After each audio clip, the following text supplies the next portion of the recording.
quer que vocês saiam, já que vocês não querem ficar mais escravos, não querem ser mais do céu, e se sacrificar é o vosso Deus nessa terra mesmo. Vocês não precisam sair do Egito. Para que sair do Egito? Isso é bobagem, porque a proposta de Moisés, o libertador, que é uma tipologia de Cristo, a proposta do libertador era a seguinte: sai do Egito e não deixa nada para trás. Sai e vai para bem longe do Egito, não volta mais. Mas o diabo é sujo e ele está sempre trabalhando para que nós sirva ao Senhor em meio termo. Ele está sempre tentando nos esfriar a fé. Se você observar a frase que mais se ouve hoje é: estou fraco, estou desanimado, não tenho força, não consigo orar, não tenho ânimo para nada, não consigo nada, não consigo fazer nada para Deus. É exatamente esse o projeto do inimigo. É a igreja estagnada, parada, sem orar, sem jejuar, sem evangelizar, sem santificar, e viva com o pé no mundo, com o pé na igreja. É isso que Faraó queria. Faraó queria que o povo servisse a Deus, mas não saísse do Egito. Essa é uma estratégia do inimigo. Os irmãos sabem que a igreja foi perseguida nos 300 primeiros anos da igreja, conhecido como a Era Sombria. A igreja foi perseguida, muito perseguida, e muitos cristãos morreram no Coliseu de Roma, muitos cristãos foram queimados, muitos cristãos perderam seus bens que foram confiscados. E quanto mais havia perseguição à igreja, quanto mais o inimigo matava crente, mais crente aparecia, mais fiéis se multiplicavam, mais eles estavam cheios de Deus. E o melhor momento da igreja, você pode puxar da história, o melhor momento da igreja, espiritualmente falando, foi os 300 primeiros anos da igreja, que foi o pior momento na questão de perseguição. E o diabo percebeu que isso não estava dando certo, e ele muda de estratégia. Qual que é a estratégia dele? Um certo imperador, no ano 313, chamado Constantino, ele publicou um edito criminal, proibindo a perseguição aos cristãos. E ele supostamente se tornou um cristão. Só que ele não quis se batizar, ele não quis muito compromisso. Ele se tornou um cristão e ele viu, segundo ele, viu uma visão quando ele estava numa guerra, numa batalha, e o sinal que ele viu foi o sinal da cruz. E ele viu o sinal da cruz e estava escrito assim a frase da visão que ele teve: por este sinal vencerás. E ele começou a acreditar que Deus estava chamando ele para o Evangelho. Mas eu não quero aqui tratar a questão de salvação, porque ela só pertence a Deus. Mas os historiadores, a maioria dos historiadores, desconfia da veracidade da sua conversão. Por quê? Porque ele nunca quis se batizar. Ele só quis se batizar no finalzinho da sua vida, quando ele já estava enfermo. Mas enfim, a perseguição acabou, a perseguição se findou. E aí começou o quê? A aderir à igreja pessoas que não tinham uma fé pura. Junto com aquelas pessoas que tinham uma fé pura, vieram também aqueles que não tinham uma fé pura, não tinham uma fé sadia, não tinham uma conversão verdadeira mesmo. Mas agora, afinal de contas, o governo é cristão, o Império Romano é cristão, então agora se tornou um status ser cristão, se tornou um status ser crente. Agora todo mundo que é crente, a elite que não queria ser crente, porque tinha os seus bens confiscados, eram presos, eram perseguidos, a elite da sociedade começou a aderir ao cristianismo. Começou-se então a batizar crianças, começou-se então a trazer as relíquias do cristianismo para dentro da igreja, um pedaço da cruz. A história conta que a mãe de Constantino achou um pedaço de cruz e uma revelação lá diz: essa era Jesus. Trouxe para dentro da igreja. Pegaram lá um crânio lá, supostamente era a cabeça de João Batista. Trouxeram a cabeça de João Batista para dentro da igreja. E ali começou a venerar-se os santos, pais do passado. E aí entrou a idolatria da igreja. O inimigo percebeu que não precisava tirar o crente da igreja para que ele fosse prisioneiro.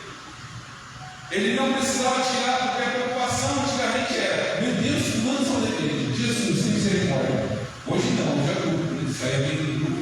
Meu Deus, ele não saiu do grupo. Não, calma,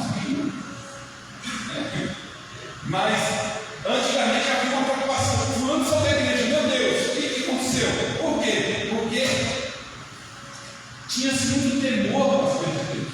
Ninguém tinha coragem, ou pelo menos havia menos quantidade de pessoas sem compromisso na igreja. Então, essa pessoa saía da igreja e ficava hoje. Sabe o que o Bíblia quer?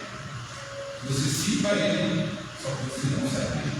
Você continue andando, continue pecando, continue na pornografia, continue nos vícios, continue fazendo tudo o que o mundo quer. Essa é a primeira proposta de Satanás para servir a Deus. Olha o que o Faraó disse: não, para que sair do Egito? Não precisa. Vocês podem sacrificar o Senhor de mesmo, vocês podem servir ao Senhor de mesmo. Isso está bom demais, maravilha, maravilha. Para que isso? Para que esse compromisso? Imagina, isso é bobagem. Que isso? Não precisa disso. Para que essa santidade toda? Exagerada? Irmãos, a Bíblia diz que Deus é santo. Sem santidade ninguém verá. Quem é santo, santifique-se menos ainda. É assim? Não. Quem é santo, santifique-se mais ainda. Quem é justo, justifique-se mais ainda. Quem é sujo, suje-se mais ainda. Nós temos que tomar cuidado, irmãos, com esse secularismo da fé. As igrejas europeias passaram por isso. Meu irmão está lá em Portugal e foi com dificuldade de igreja. E as igrejas que tem lá são os brasileiros. Nós estamos evangelizando eles e eles nos evangelizaram. Os europeus, irmãos, nós somos filhos na fé deles. E agora nós estamos tendo que mandar missionário para eles. O que aconteceu no meio da caminhada? O que aconteceu no meio dessa história? Os pais da fé, os heróis da fé, a maioria deles são lá da Europa. Os nossos pais que deram sangue aqui pelo Evangelho, que nós estamos colhendo que eles plantaram. As igrejas estão virando museu, virou uma religiosidade, as pessoas vão lá para tirar foto, não tem mais culto. As igrejas grandes da Europa estão se tornando casas noturnas, museus. Por que será? Por quê? Porque quiseram servir a Deus e sair do Egito. Nada, ninguém, nenhuma igreja resiste ao pecado. Tem gente que fica preocupada em pregar, achando que a pregação da palavra vai matar crente, vai expulsar crente da igreja. Não, meu querido, o que mata é o pecado, o que escraviza é o pecado. O evangelho puro e genuíno da vida, a palavra de Deus é real, é salva, é nova, traz a presença de Deus. Mas o que traz separação de Deus e do homem é o pecado. Então, meu querido professor, meu querido irmão, minha querida irmã, não tenha medo de pregar o genuíno do Evangelho, porque é Ele que me salvou, Ele que me resgatou, Ele que te resgatou, Ele que te salvou. Não tenha medo de dizer que o pecado mata e Jesus dá vida. Não tenha medo de dizer a alguém: olha, você errou, você precisa se arrepender, porque é isso que traz vida à igreja, é isso que traz o Espírito Santo, é isso que traz a presença de Deus.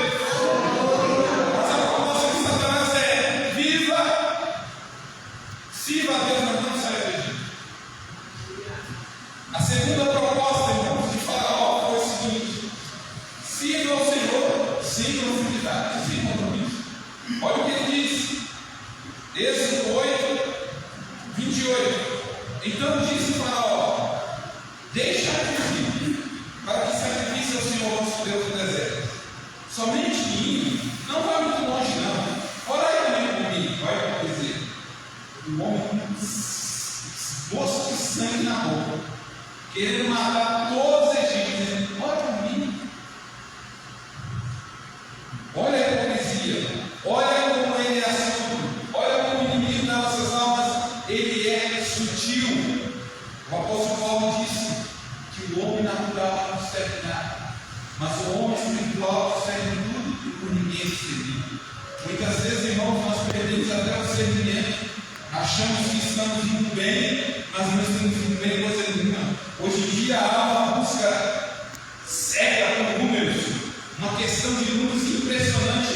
As pessoas ficam cegas por números. Ai, nossa, quantas pessoas! Ai, meu Deus, quanto está entrando! Ai, quanto está acontecendo! Não, meu irmão, números não definem a santidade da igreja.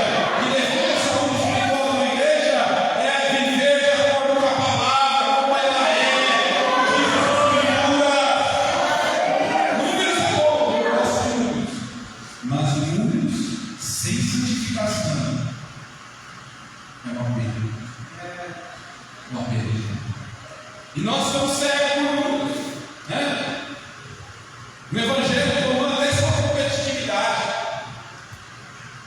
Quem contribui mais? Quem arrecada mais? Quem cresce mais? Quem constrói mais tempo? Quem publica mais? Mas é isso o Evangelho. Se o Evangelho se resumir a isso, meu irmão, eu não quero o Evangelho. Eu não quero esse Evangelho. O Evangelho é o poder de Deus. É loucura para os que perecem, mas para nós é poder.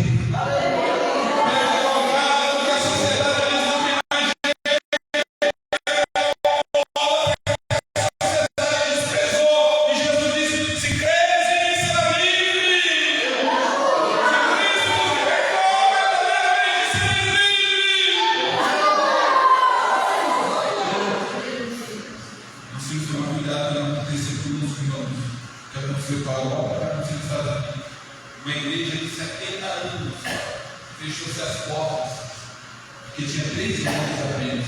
Uma igreja histórica nos Estados Unidos, um templo gigante, que ganhou muitas almas de revolucionários, fechou-se as portas e só tinha 3 membros. O que é que foi que acabou com aquela igreja? Será que o pastor abriu a Bíblia e pegou o verdadeiro evangelho? Foi isso que matou a igreja? Será que o pastor falou o pecado e isso matou a igreja? Será que o pastor trouxe a igreja para perto de Deus e isso matou a igreja? Não, eu tenho certeza do que eu estou falando, não foi isso. Pelo contrário, quiseram viver o evangelho sem profundidade, quiseram servir a Deus, mas não se afastar muito do Egito. Essa foi a proposta, a segunda proposta de Faraó para o povo. Siga o Senhor, mas não vai muito longe não. Fica aqui pertinho que eu quero monitorar vocês. Eu quero saber o que vocês estão fazendo. E alguém diz assim, mas que esse culto passa todo dia, que bobagem. É assim que a igreja recupera. Acabou. Não é todo dia. A oração todo dia, mas isso é enfado. Porque o evangelho está te falando. O evangelho está me falando. Eu preciso rever ele. Porque se Cristo pendurado no madeiro, inocente, sem culpa de nada, não for motivação para eu vir à casa dele, o que é que vai ser? Mas agora, irmão, nós temos que ficar, os pastores estão sofrendo, tem que ficar fazendo programações para trazer a igreja para o culto. Nós temos que ficar marcando campanhas, nós temos que ficar fazendo novas programações, por quê? Porque só a mensagem do Evangelho já está sendo mais suficiente. O povo enjoou do maná. Eles enjoaram do maná e clamaram, lembra? Esse maná, um dia nós estamos falando uma comida do céu. Deus mandava comida do céu, todo dia pela manhã, mas o povo se enfadou. Muita gente está enfadada com o Evangelho, mas eu tenho uma palavra profética para você. Jesus Cristo está voltando. Em breve nós vamos embora daqui. Ele vai levar o povo zeloso, essencial e boas obras, que tem compromisso com a palavra e com a verdade. Não se enfade com o Evangelho. Não se enfade com a palavra. Não se enfade com o culto. E quando isso estiver acontecendo com você, bata o joelho, bata o coração e diga, Deus, eu estou mesmo. Senhor, o que vai acontecer comigo? Eu não amo mais o culto, eu não amo mais a palavra, eu não amo mais o lobo da harpa. Perdi o gosto do meu devocional. É motivo de você se preocupar e clamar a Deus em misericórdia. Faça um jejum, rasgue a alma, rasgue o coração perante o Senhor. Diga a Ele que você está bem, que você precisa de novo. Porque o inimigo da nossa casa não brinca, ele não brinca de ser inimigo. E muita gente está morrendo dentro da igreja.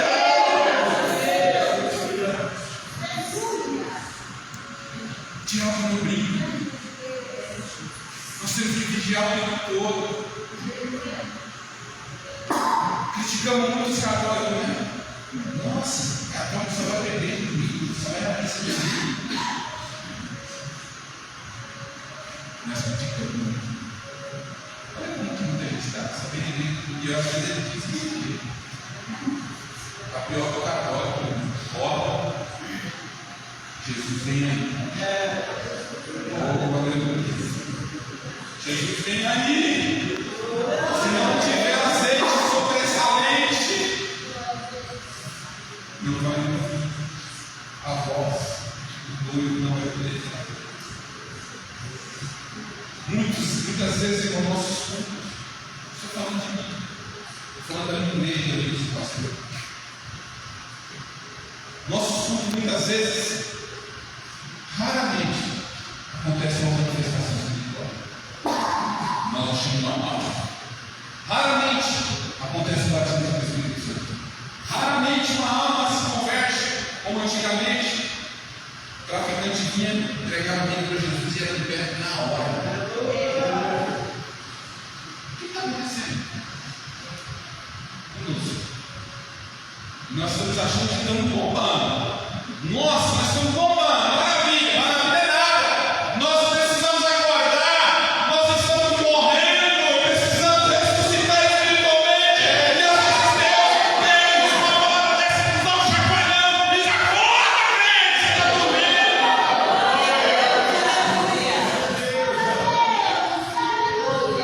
Acorda.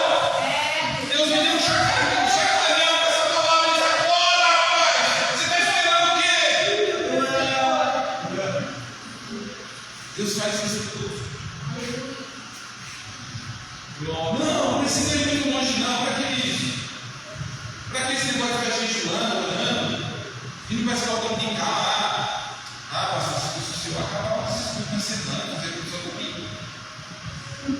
Eu exijo uma proposta dessa.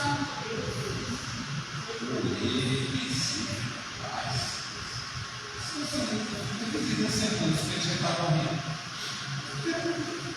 Você come uma vez por semana? Você come só 15 dias? Come? Quem come aqui de 15 dias levanta a mão? Quem come aqui uma vez por semana só levanta a mão? Não? Por que você só come aqui uma vez por semana? Viu como você está ruim? Viu como você está morrendo? Você está ficando desnutrido espiritualmente, não está percebendo? Olha a realidade da situação. Acorda, meu irmão. Você não tem mais força para orar 15 minutos e você acha isso normal. Você não tem mais força, não tem mais prazer de chegar cedo na igreja e cantar os hinos da época. A alegria dessa força vai embora e você nem percebeu.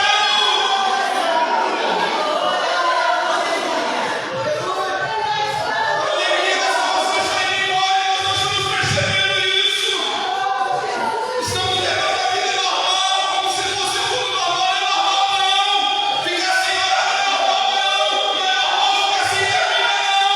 Não é normal ficar sem força para vir para o culto, não. Isso não é normal. O normal é ser cheio do Espírito Santo. O normal é ir para chorar no culto. Eu tenho desejo de orar na madrugada. Esse é o modelo de igreja que o inimigo quer. Esse é o modelo da igreja que Faraó quer. Que não ora, que não jejua, que não evangeliza, que não lê Bíblia, que não gosta nem de escola dominical, que não gosta nem de ensino. Esse é o modelo que o inimigo quer. Mas a proposta de Moisés, hoje de Cristo, é diferente. A proposta de Cristo é: se Cristo nos libertar verdadeiramente,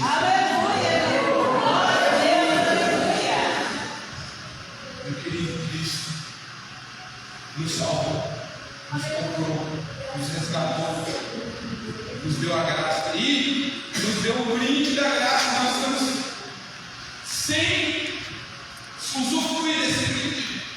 Qual que é o brinde? Além da salvação, ele disse: olha, eu vou para o Pai, mas eu não vos deixarei órfão, eu voltarei ao Pai e ele vos enviará o Consolador, o Espírito Santo.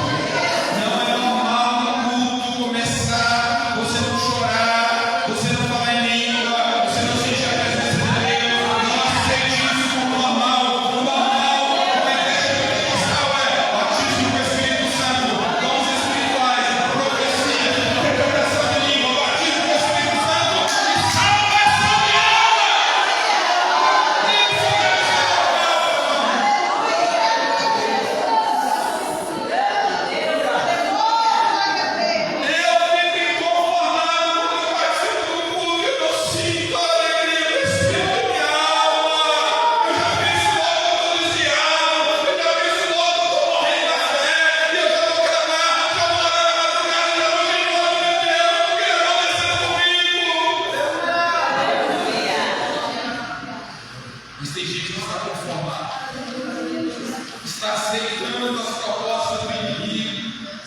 uma igreja fria, apática, dentro.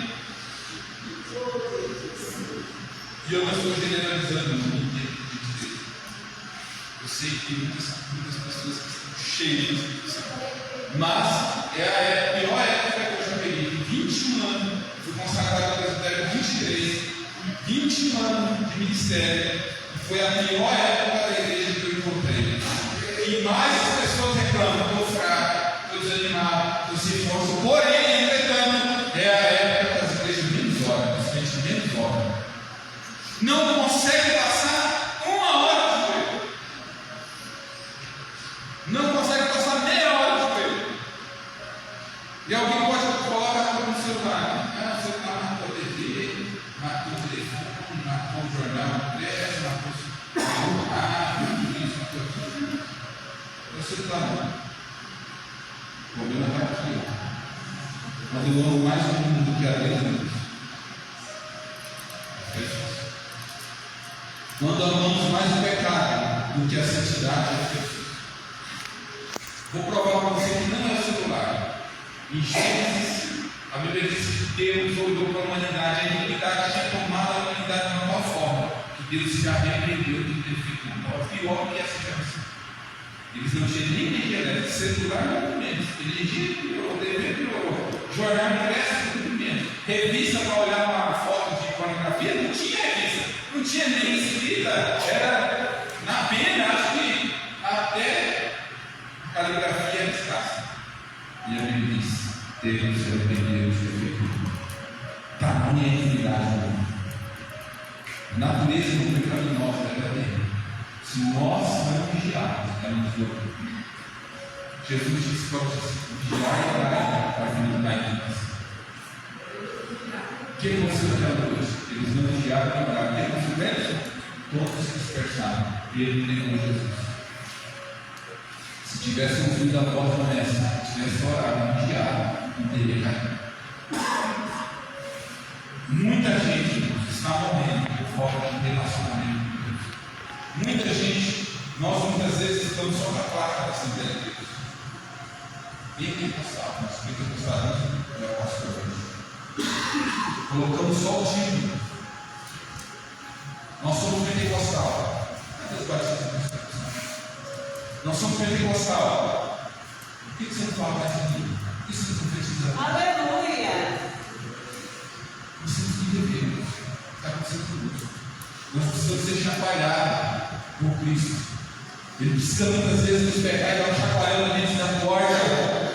Acorda, nós precisamos de reavivamento urgente. Isso eu falando no contexto geral, no Brasil inteiro. Nós precisamos de reavivamento espiritual urgente.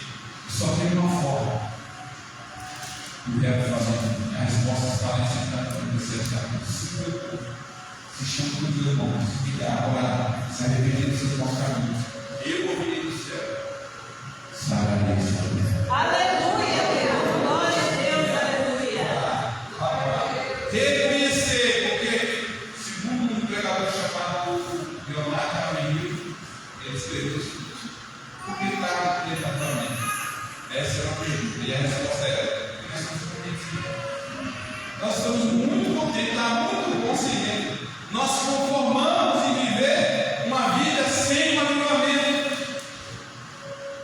Eu sei que só Deus é Deus avivamento, mas a igreja de Deus vai fazer avivamento, a igreja está orando, buscando. A terceira proposta do inimigo para servir ao Senhor é: sirva ao Senhor, mas sem a família. Olha o que diz, Êxodo 10, 19. E Moisés diz: havemos de ir com os nossos jovens, com os nossos velhos, com os nossos filhos, com nossas filhas, com as nossas ovelhas e com nossos bens, bois. Havemos de ir porque temos de celebrar a festa. Então ele lhe disse: seja o Senhor assim convosco, como eu vos deixarei aqui a vós e aos vossos filhos. Olhai que há mal diante da vossa face. Não será assim, diz Faraó. Agora, ide os homens, serve ao Senhor, pois isso é o que disse, e os expulsaram da presença de Faraó. Moisés diz: nós vamos levar tudo, a família, os filhos. Faraó: não. Família não, é só os homens. Nós nunca vamos na época. está sendo mais atacada pelo inimigo. O diabo quer separar a família.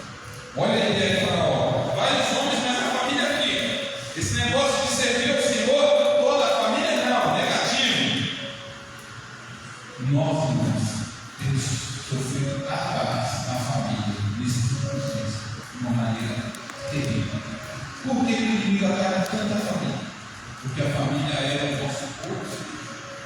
Quando você trabalha, você chega cansado lá, teve pressão do patrão, pressão do cliente, pressão de tudo é lá. Você vai para casa e você quer o quê? Abraçar sua família de novo, graças a Deus. E quando isso não acontece? E quando você chega em casa, a esposa está com o papel na mão, ou o esposo está com o papel na mão, começa a brigar, muitas vezes na frente dos filhos, e às vezes não percebe a situação. É uma certa maligna que o inimigo está jogando para acabar com o casamento, e muitas vezes vai dormir sem pedir perdão. Não tem coisa pior do que palavras muitas vezes agridem mais pessoas. É muito comum, irmãos, alguém dentro da família tratar os de fora dele, mas os da casa trata lá no trabalho bem os clientes, trabalha bem, trata bem os amigos, os colegas de trabalho, mas chega em casa, escorraça a esposa, escorraça filhos, escorraça esposa. Tem uma facilidade para lidar com os outros lá fora, mas tem dificuldade de lidar com dentro. Olha como o inimigo é sujo. E às vezes a pessoa não percebe, né? É muito comum, às vezes, né? Vou dar um exemplo. O pastor vai lá para a casa dos irmãos. Eu chego lá, com um café, tudo lá o café na mesa. Aí eles falam: não, pastor, não, que isso acontece. Acidente. Aí isso acontece, o esposo do café, sem querer. Como é que você faz? Seu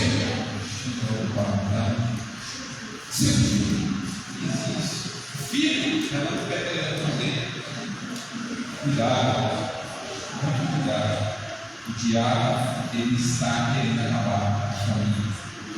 E a estratégia dele é separar as famílias, porque a família é o porto seguro do crente. Pensa num lugar bom quando você está enfermo, quem fica ao seu lado?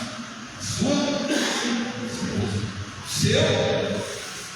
Seus amigos de trabalho você tem que tratar bem, você não pode ter ninguém mal, tem que tratar bem.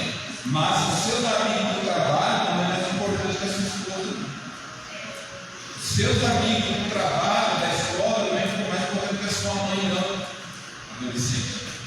O seu melhor amigo, adolescente, é a sua mãe e seu pai. Muitas vezes você pensa que tem amigo, o seu melhor amigo é a sua mãe e seu pai, porque a sua mãe e o seu pai, se um dia, porventura, Deus me livrar, você for para o caminho errado, e você for lá para trás, você for baleado, ninguém fica do lado do traficante, mas a mãe fica. Já vimos vários vídeos, várias situações em que o traficante está lá baleado, não tem nenhum amigo dele lá. Quem está lá? A mãe, chorando, abraçando, e dizendo: meu filho, eu te amo, meu filho, porque você fez isso.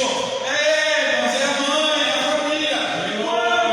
O cidadão fica velho. Velho não sabe, fica velho. Aí ele acha que está apontando, ele vai lá e vai trocar com a mão. Aí troca com a mão. E aí, só que ele esqueceu de ficar velho. Velho não sabe. E aí depois ele fica doente. Não. Eu já vi em casa, sei lá, 20 anos no ministério. E eu ia visitar um cidadão do hospital que tinha largado a mulher, tinha ido namorar com a nova, ficou doente, a nova foi embora e a mulher voltou para cuidar do cidadão. Eu já fui orar no hospital que a ex-mulher estava cuidando do cidadão, mas não valoriza o tempo. Meu querido, eu te amo.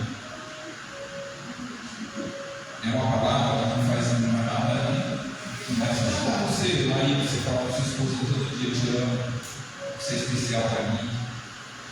Mulher, não vai te matar se você chegar para o seu marido e falar: eu te amo. Não vai te matar, pai, se você chegar para os seus filhos e falar: eu te amo, meu filho, te amo, minha filha. Filhos, não vai te matar, não vai arrancar pedaços se você chegar para o seu pai e dizer: minha mãe, meu pai, vocês são meus melhores amigos. Isso aí, irmão, você não sabe a força que isso tem. Isso aí tampa as brechas, espanta o inimigo da alma da sua família. Ei, ama seus filhos, ama sua família, ama sua família. Porque o inimigo quer desprezar, quer destruir a família. E vou te falar: mulher casada não tem amigo, não. E homem casado não tem amiga, não. A sua amiga, esposa. Seu amigo, pastor, eu não posso ser amigo? Pode, amigo do casal. Não, amigo mesmo da minha esposa. São os amigos nossos. Entende? Compreende? Por quê? Porque o inimigo pega essa brecha e entra. Daqui a pouco, acabou o casamento. Ai, nossa, você está linda hoje, você está maravilhosa, cheirosa, vai no serviço. Joga o filho, se casar, vai fora. Mesma coisa é o homem. Ai, você está bonitão hoje. Meu filho, eu sou casado, está separado, está sentindo as coisas. Corta na hora. Por quê? Muitos casamentos estão se acabando, muitas famílias estão se acabando, porque o diabo é sujo. Ele percebe que você não elogia sua esposa em casa, ele percebe que você não elogia sua esposa em casa, vai chegar no trabalho, ele elogia para todo lado, e aí você fica encantado, né? Vai morar junto com você ver o que acontece. Coisa boa, sua esposa. Amiga, sua esposa. Amigo é seu esposo. Amigo adolescente, é seu pai e sua mãe. O inimigo quer destruir a sua família. Mas, irmãos, em nome de Jesus, nós somos libertos pelo sangue de Cristo. Nós, eu e minha casa, serviremos ao Senhor. Eu pego essa palavra profética de Paulo para a nossa vida. Eu e a minha casa serviremos ao Senhor. Banalização do casamento. Uma banalização terrível. Como se fosse colocar. Porque assim, você fica com a sua mãe que você não escolheu. Você escolheu sua mãe? Não. Você fica com seu filho que escolheu. Você escolhe, ela tem tanta menina, cabelo lisinho, de olhos azuis, e menino, cabelo puxadinho. Você escolheu também. Seu filho escolheu. Mas você fica com seus filhos. Aí você não escolheu seu pai, você fica com seu pai até o último minuto. Aí a pessoa que você escolheu, você que escolheu, seu esposo não, foi a outra pessoa que escolheu você. O esposo que você escolheu, a dele. A esposa que você escolheu, passa 10 anos, não quero mais não, eu descobri que eu não amo mais. Quem falou isso? O diabo que falou que você não ama mais. O inimigo falou que você não ama mais. É claro que você ama. E ama muito, senão você não estaria lá, não estaria escolhido, não estaria 10 anos vivendo junto. Entende? Como o diabo é sujo, ele quer destruir família. Então, a proposta de Satanás é essa: dividir a família. A quarta proposta de Faraó: sirva ao Senhor sem sacrifício e sem elemento. Olha o que diz Êxodo capítulo 10, versículo 24. Então Faraó chamou Moisés e disse: ide, servir ao Senhor somente de vossas ovelhas e vossas vacas. Vão também convosco as vossas crianças. Mas as ovelhas, as vacas, os animais se deixam, leva morte. Olha que estratégia terrível. Sabe por quê? Como é que eles sacrificavam o Senhor? Por quê? Os animais. Eles estavam no contexto do sacrifício. Eles serviam o Senhor com os animais. O que o inimigo quer? Que você sirva a Ele sem sacrifício. Ele quer que você sirva a Ele, mas sem sacrifício. Ele quer também tirar o alimento. Por quê? Se eles vão para o deserto sem animais, eles vão comer o quê? O que eles vão sacrificar ao Senhor? A estratégia do inimigo. Sem sacrifício. sem cruz. Vamos aplicar agora no dia de hoje. Sem cruz. Esse negócio de negue-se a si mesmo, toma sua cruz e siga caminhando, isso aí não é para mim não. Pois é, o diabo quer que você viva assim, sem cruz. Esse negócio que Paulo disse: estou crucificado com Cristo, não vivo mais eu, Cristo vive em mim. Que é isso? Isso aí não é para mim não. Pois é isso que ele quer. Você viva sem cruz. Ele quer que os pregadores parem de pregar sobre a cruz. Esse negócio que Paulo disse lá em Coríntios: nada nem procura saber entre vós a não ser Jesus Cristo e esse crucificado. Não, essa pregação aí não cola mais. Nós temos que ir para a última novidade do Evangelho, que é o cada fé. A última novidade, você pode pensar da cruz, isso aí é maná. Nós estamos enfadados com maná. A igreja não quer mais maná. Pois é, o diabo quer isso. Quer que você sirva a Ele sem sacrifício, sem se entregar a Ele, sem disciplinas espirituais. Uma disciplina espiritual que está acabando nos últimos dias. A Bíblia diz: há uma caça de ladrão que só sai do jeito. E aí alguém diz assim: graças a Deus, na igreja que eu congrego manifesta demônio. O diabo está dizendo a mesma coisa. Graças a Deus, porque aquela igreja lá ninguém jejua, ninguém ora, e eu vou para Deus, para o ministério, e ninguém sabe que eu estou lá. Ei, meu irmão, se começar a orar, jejuar, você vai ver esse demônio lá. E ainda comemora. Se a igreja começar a jejuar e orar, demônio não se esconde. Demônio fica falando isso, né? Dando glória a Deus, eles zombando a nossa cara. Vamos voltar a orar. Vamos voltar a jejuar, porque a casa de demônio só sai com jejum e oração. E a Bíblia diz: o inimigo cegou o entendimento dos incrédulos. Só evangelizar não é suficiente. E claro, o inimigo cegou o entendimento dos incrédulos. E tem demônio que só sai com jejum e oração. Como que ele vai ver a verdade do Evangelho? Se ele para o dia de mal. Então, Faraó queria isso sem sacrifício, nada de sacrifício. Que isso? Isso é bobagem. Não, é salvação pela graça. Nós sabemos. Mas a unção de Deus sobre a vida da igreja é só o jejum e oração. Aleluia, glória a Deus. Batismo do Espírito Santo, você vai querer largar as redes sociais. Dons espirituais, você vai ter que se passar tempo com Ele em oração. Autoridade da palavra, revelação da palavra, unção profética, só reservado a sós com Deus em jejum e oração e clamando, dizendo: Jesus, eis-me aqui, usa-me a mim, eis-me aqui, usa-me a mim, eis-me aqui, usa-me a mim, batiza, dá dons espirituais. Esse mover do Espírito, somente com sacrifício, o inimigo não quer que isso aconteça. Sabe qual foi a resposta de Moisés? Porque Faraó não queria que o povo fosse de jeito nenhum servir a Deus. A resposta de Faraó foi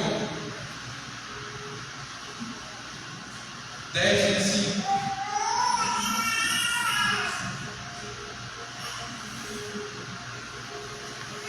Moisés também disse: tu também darás a nossos irmãos sacrifícios e holocaustos que oferecemos ao Senhor. 26.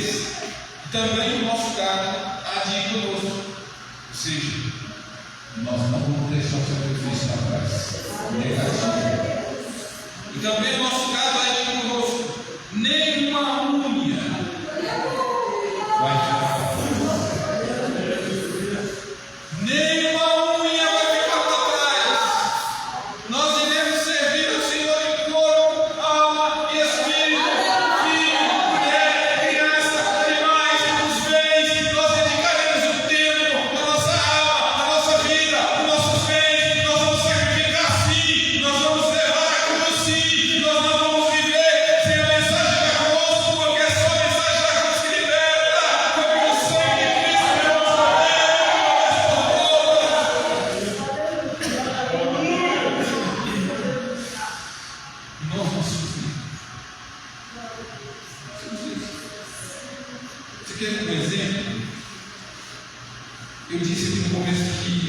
cara não consegue sair porque ele está preso no Senhor. Jesus foi lá e comprou. Comprou de quem? Pecado. E pagou, e o apóstolo Paulo disse: fosse comprado por um bom preço. Pedro vai dizer: não foste com ouro, com fraco, com coisas corruptíveis, que fostes resgatados da vossa forma maneira de viver, mas foi por sangue precioso. Sabe o que é que o Senhor falou para Moisés? Moisés, marca o dia da Páscoa, sacrifica o animal, passa o sangue nos umbrais da porta, a marca do sangue. Não disse que era a tipologia de Cristo? Passa o sangue nos umbrais da porta, e à meia-noite, o anjo da meia-noite vai passar, vai matar todo o primogênito do Egito, lá do grande até o menor, mas o anjo não vai entrar na casa onde tiver a marca do sangue. Meu querido, sem a marca do sangue não tem vitória, sem sacrifício não tem vitória, sem Cristo não tem libertação, sem a palavra não há libertação. O sangue de Jesus Cristo nos libertou de todo o pecado. Irmãos, a história vai dizer que não deram, porque eles estavam numa batalha tremenda, porque eles estavam enfrentando o poder, irmão. Quando ele escreveu os 95 teses, ele disse que o diabo apareceu para ele de noite. Ele estava escrevendo contra os erros, contra os pecados da igreja caída. O diabo começa a dizer: você está fazendo isso aí? Você também tem. Você fez isso, fez aquilo, você fez isso. Começou a fazer uma lista dos pecados que o Lutero tinha cometido no passado. E ali ele travou uma batalha à noite com o demônio. Depois que o demônio escreveu a lista de pecado que ele tinha, o Lutero disse: você esqueceu de escrever embaixo. Por quê? O sangue de Jesus Cristo nos liberta.